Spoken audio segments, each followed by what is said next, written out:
Tragedi di Kanjuruhan, Malang meninggalkan duka mendalam bagi penggemar sepak bola di seluruh dunia. Namun, yang patut dikhawatirkan lagi adalah sejumlah potensi sanksi dari FIFA mulai menghantui sepak bola Indonesia. Pasalnya, tragedi Stadion Kanjuruhan yang merenggut ratusan nyawa Aremania tersebut juga tentu berbanding lurus dengan potensi sanksi FIFA terhadap sepak bola Indonesia yang mulai bergeliat.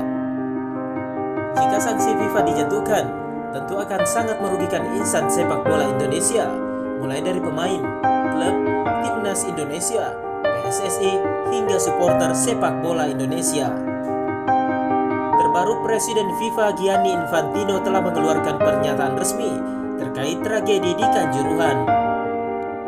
Melalui siaran resminya di laman FIFA, Gianni menyebut dunia sepak bola sedang syok menyusul insiden tragis yang terjadi di Indonesia pada akhir pertandingan antara Arema FC dan Persebaya Surabaya di Stadion Kanjuruhan. Ia menilai apa yang terjadi di Kanjuruhan adalah hari yang gelap bagi semua yang terlibat dalam sepak bola dan sebuah tragedi di luar pemahaman.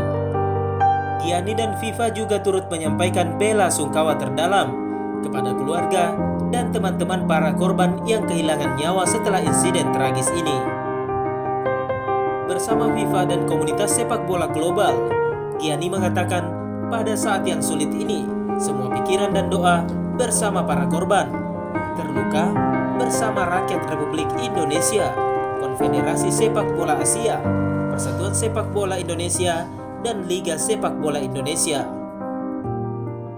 Sebelum merujuk ke sanksi FIFA, pengamanan pertandingan Arema FC dan Persebaya Surabaya telah melanggar kode keamanan FIFA.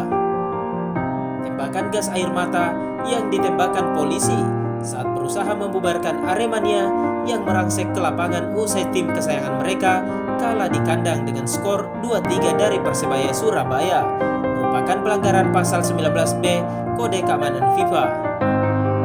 Jika pasal ini yang digunakan FIFA untuk menjatuhkan sanksi kepada Indonesia, maka akan sangat mengerikan. Secara keseluruhan ada 7 ancaman sanksi FIFA kepada Indonesia imbas tragedi Kanjuruhan, yakni seluruh pertandingan Liga Indonesia dibekukan selama 8 tahun. Keanggotaan Indonesia di FIFA dicabut. Piala Dunia U20 di Indonesia akan dibatalkan.